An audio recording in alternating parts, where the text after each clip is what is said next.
बस करो बस करो। सरकार में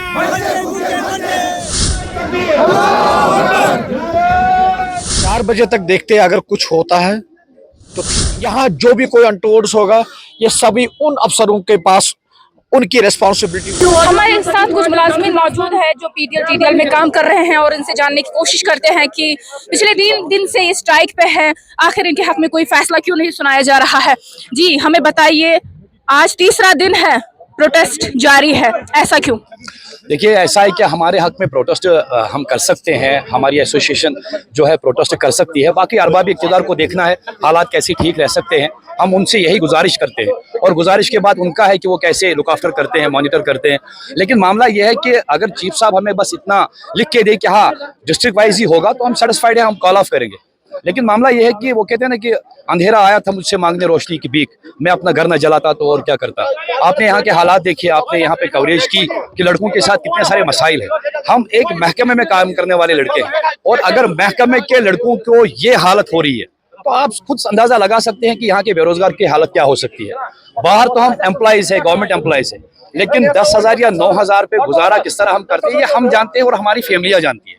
मेरी गुजारिश रहेगी एलजी साहब से और अपने चीफ साहब से और खासकर एमडी साहब से, इन सारे अरबाब इक़्तिदार को मेरी तरफ से यही गुजारिश रहेगी कि डिस्ट्रिक्ट वाइज 375 के तहत जितनी भी वैकेंसीज है उनको फिलफुल करें। तो हमें कोई ऑब्जेक्शन नहीं है, वो हमारे ही ऑफिसर है, हम उनके मुलाजिम हैं, भले ही छोटे से ही, लेकिन उनके ही है। मेरी गुजारिश रहेगी उनसे कि 375 के तहत जो डिस्ट्रिक्ट वाइज है उस हिसाब से वैकेंसीज फुलफिल करें।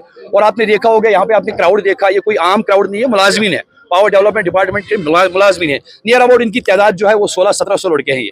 लेकिन इन सब लड़कों को पता है कि 385 से लेकर 95 तक फुलफिल जो है असामियाँ फुलफिल हो जाएंगी। फिर भी इतना सारा क्राउड क्यों आया है? ये है बेरोजगारी का आलम।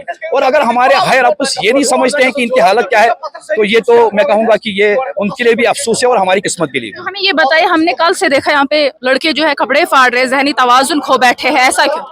देखिए, इनकी हालत जो है ये गवर्नमेंट की वजह से ही हो रही है, क्योंकि पिछले इतने सालों से ये इस महकमे में काम कर रहे हैं। हमारे लड़के जो है 400 से ज्यादा लड़के हमारे गुजर चुके हैं, उन्होंने अपनी जानों का नजराना इस डिपार्टमेंट को दिया है, उनकी फैमिलीज वेट कर रही है।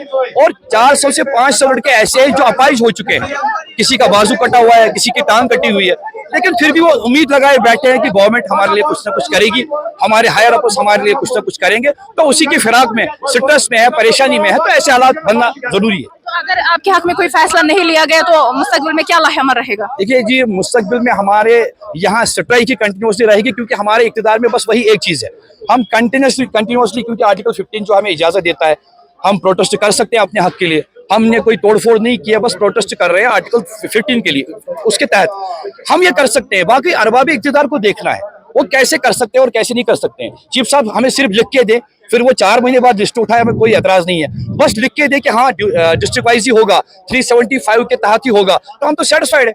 शुक्रिया हमारे साथ बात करने के लिए। तो हम कोशिश करेंगे एक और एम्प्लॉय से बात करने की। हमारे साथ मौजूद है chief spokesperson PDL TDL employ.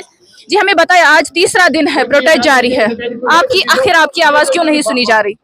देखो, आप हमेशा हमारे साथ आए हो, आपने हमेशा इसको रिकॉर्ड किया है। ये गैदरिंग आपने 3 दिन से देखी। हमने 48 आवर्स के लिए जो कॉल दी थी वो कल का दिन था और आज 4 बजे तक देखते हैं, अगर कुछ होता है तो ठीक है, अगर नहीं होता है तो आगे लाएअमल देखेंगे। और मैं आपसे एक गुजारिश करना चाहता हूँ, इस बात को आप ज़्यादा हाईलाइट कीजिए। हम बहुत सारे दावे करते हैं कि हमारे बड़े बड़े अफसर हैं, वो हमें समझते हैं अपने बच्चे। मुझे लगता है वो नहीं समझते हम अपने बच्चे, क्योंकि कई बार हमने कहीं भी जगह, किसी भी जगह कोई कोऑर्डिनेट किया, चाहे चीफ साहब के पास गए, चाहे एससी साहब के पास गए, चाहे किसी दूसरे ऑफिसर के पास गए, सभी जो दिखाते हैं वो सौतेलापन दिखाते हैं। मुझे समझ नहीं आता है, हमारी यूटी एक है, हमारा ऑर्डर एक है, हमारी हर एक चीज एक है, तो हमारे साथ ये व्यवहार क्यों हो रहा है? आपको लगता है इस वक्त अनंतनाग की रिप्रेजेंटेशन कहीं पे हो ही नहीं रही है और अनंतनाग डिस्ट्रिक्ट के साथ इस्तेसाल हो रहा है? ये तो सीधे आपको पता चलता है, 3 दिन से बैठे हैं, कोई जवाब नहीं आ रहा है। हम तो सीधे हमारा तो एक ही डिमांड है, स्ट्रेट फॉरवर्ड डिमांड एक ही है, हमारा जो सीनियरिटी लिस्ट है उसे अकॉर्डिंगली तय किया जाए। जितने हमारे डिस्ट्रिक्ट अनंतनाग के जितने भी पोस्ट्स है, मैं चाहता हूँ इस आपके वसादत से मैं सभी अफसरान से एंड फोटो रिक्वेस्ट करता हूं, उनसे यही कहता हूं कि मेहरबानी करके जितनी हमारी पोस्ट है, जितनी हमारी वैकेंसी, उतनी फाइलों को आज़ादा कीजिए। अब आप बताओगे कुछ और धंधा। ये क्राउड अगर आज जितना है, ये क्राउड बढ़ने वाला है। मैं नहीं चाहता हूं कि कोई भी अनटूवर्ड्स, यहाँ जो भी कोई अनटूवर्ड्स होगा, ये सभी उन अफसरों के पास उनकी रिस्पॉन्सिबिलिटी होगी जो हमारे जज्बात को नहीं समझते हैं। आपने अभी देखा एक लड़का, ये डूरू सब डिवीजन से ताल्लुक रखता है, 5 बहनें इसकी, एक सिंगल पनी है ये। आप समझते हो 9,000 पे 4 बहनें, 5 बहनें, उसकी माँ, उसके पापा, आपने खुद भी उसकी जबानी सुना कि क्या। आप मुझे बताइए कैसे उसको शुरू कर सकते हो। तो जो हमारे चीफ साहब बैठे हैं वो इस बात को नहीं समझते हैं, जो हमारे एससी साहब बैठे हैं वो नहीं समझते हैं। यार हमारे दर्द को समझने की कोशिश करो। हम नहीं चाहते कि हम ऐसा कुछ करें। यहाँ जो बैठे हैं, हम यहाँ पागलों की तरह नहीं बैठे हैं।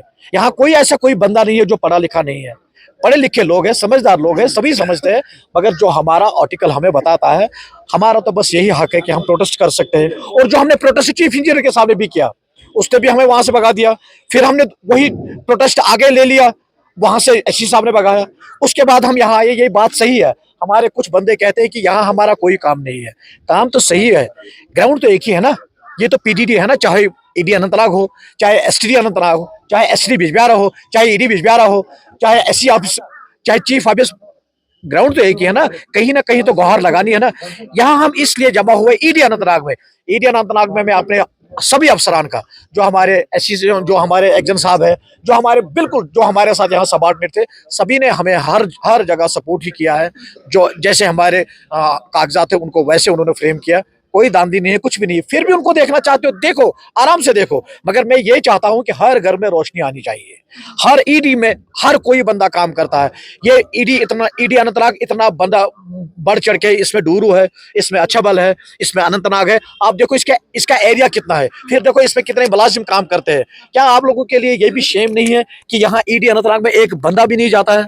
और लोगों के घरों तक रोशनी पहुंचाने का काम करते हैं, लेकिन आपको लगता है आपके घरों में रोशनी पहुंचाने में हुकूमत नाकाम? मैं आपको हुकूमत से तो मैं ये कहना चाहूंगा, आप जाओ ग्राउंड लेवल पे, देखो आपने जो मीटर नस्ब किए वो किसने लगाए? एक पीडीएल ने लगाए। और कौन है वो, मुझे बताओ। आपके ये जो अभी घर घर जो रोशनी चल रही है, किसने किया? पीडीएल ने किया। जो मीटर अभी नस्ब हुए, जो केबल चल रही है, वो किसने लगाया? पीडीएल ने हर जगह काम किया। तो अगर हम ये नहीं करते, अगर हमारे दिल में इस डिपार्टमेंट के लिए जगह नहीं होती, क्या हम ये करते? चलो आज तक जो हुआ जैसा हुआ हमने किया, मगर एक आश पे जिंदा बैठे थे कि एक दिन ऐसा आएगा जिस दिन हमारा मसला हल होगा। और जो मसला हल होने का टाइम आया, उस वक्त पता नहीं क्या सौतेलापन हो रहा है। तो मुझे आप ही बताइए, अगर हम यहां भी जमा नहीं हुए तो फिर डीसी साहब के पास चले जाएंगे। अगर वहां कोई अजाला नहीं हुआ, हम जम्मू चले जाएंगे, दिल्ली चले जाएंगे। इस मार्च को नहीं छोड़ेंगे हम। मैं आपके वसादत से ये कहना चाहता हूं, हमें मजबूर मत कीजिए कुछ ऐसा करने के लिए जिससे सबके घर में प्रॉब्लम हो जाए। मैं नहीं चाहता हूं किसी के घर में प्रॉब्लम हो। बस एक simple and straight forward demand है, हमारी जितनी भी पोस्ट हैं उतनी ही फाइलों का अजाला कीजिए। मेहरबानी करके हैंड फोल्ड रिक्वेस्ट अपने चीफ साहब से, अपने एससी साहब से, जितना वो हमें मदद कर सकते हैं मदद कीजिए, वो आपकी बड़ी मेहरबानी होगी। हमारे साथ बात करने के लिए तो ये थे हमारे साथ टीडीएल एम्प्लॉयज की चीफ स्पोक्स पर्सन वसीम राजा, जो हमारे साथ बात कर रहे थे, जो यही कह रहे थे कि हैंड फोल्ड रिक्वेस्ट की इन्होंने चीफ इंजीनियर से और अपनी हुकूमत से कि इनका लिस्ट जो है वो, इनकी सीनियरिटी जो है वो डिस्ट्रिक्ट के हिसाब से निकाली जाए, ना कि सर्कल के हिसाब से, ताकि इन्हें भी इंसाफ मिले।